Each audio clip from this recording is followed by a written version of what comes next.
Now, another really cool render you can do is over here. You're going to see if I hover over this, you're going to see there's rendering iRay. So go ahead and click that, and that'll throw you into kind of like a Keyshot slash Octane style of renderer, where it's just a progressive renderer that's going to start out dotty and then kind of res in as you let your graphics card kind of play with it.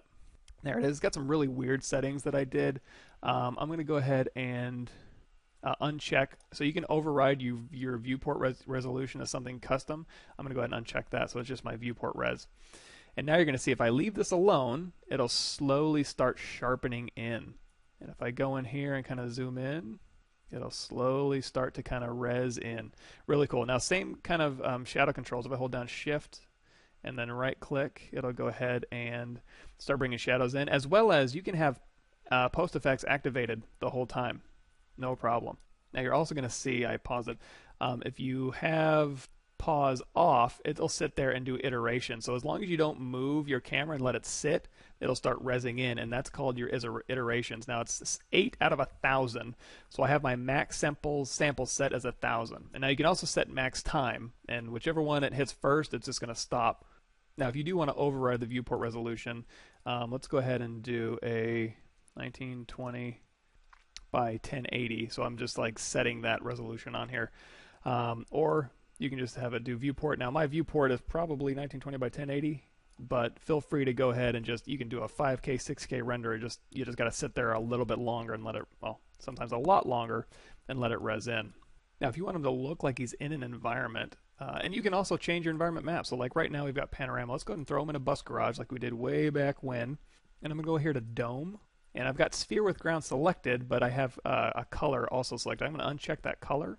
And now he is in the environment. And you're also going to see, even though he's in the environment, he's got a nice cast shadow on his feet as opposed to the other viewport render. So I can hold down Shift and kind of rotate the environment around him, kind of frame him up. He looks like he's in the environment. Now obviously he's up on his toes a little bit, so he looks a little bit awkward. But he will cast shadows in his environment. He is being lit by the environment, which is totally cool. And you can kind of change a few of these settings. We do reflectivity to white and kind of back out a little bit. And the viewport is the exact same thing as, or navigation, as Painter itself. You'll start seeing his reflection start coming in. It doesn't look that great in here, so let's go ahead and change that to, let's go Studio 02. Now he's in a nice studio setting. This looks like something out of Fusion 360. So he's got nice studio lighting, and he's causing a reflection to happen underneath his feet. Now, if I go back up here, let's do another environment map and kind of see what's going on. Bonifacio Street. So if I zoom around, you're going to see that the environment may be a little bit big or a little bit small compared to him. So to kind of fit him a little bit better in his environment. Sorry about that. Had a little crash. One thing I forgot to mention is reflectivity. You can crank that up to white, and then you also want to crank up or crank down the glossiness depending on how much you want him to show up. So here he is, like a mirror finish. Here it is a little bit rougher. And then reflectivity down to nothing if you want to just go ahead and get rid of that. But anyways, what we were talking about is if he looks a little small for his environment, you can go here to texture scale and you can kind of click that up and down.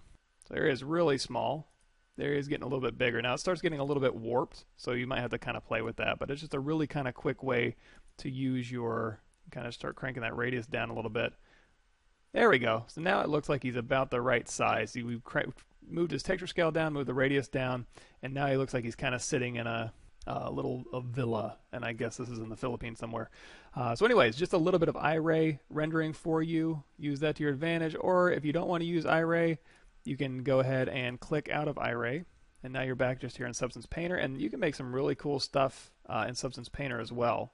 So feel free to use whatever renderer you'd like, changing whatever environment maps you want and any parameters, and of course activate your post to kind of get it to merge in a little bit. In fact, speaking of post, I need to go ahead and activate that. And now in here you can do the color correction to kind of make it fit your environment a little bit better maybe overall. And it's not just changing the post on him, it's changing the post on your environment as well. But this will cause you to you can change the brightness and contrast and get it to pop a little bit more, kind of make it look a little bit more there, as it were. One last thing, so if you want to save your render, go ahead and save it, and you're going to want to save it as a PNG file, or anything with a transparency. But if you want to have him cut out of his environment, make sure you save it as a PNG or something that supports having an alpha channel. And then once you've done that, You're good to go. You got your image saved. And if you want to, you can go over here to share, and that'll go ahead and log you right into your ArtStation account. It'll pop it right into ArtStation for you. So don't you have to go there and upload or anything. It'll take care of that for you.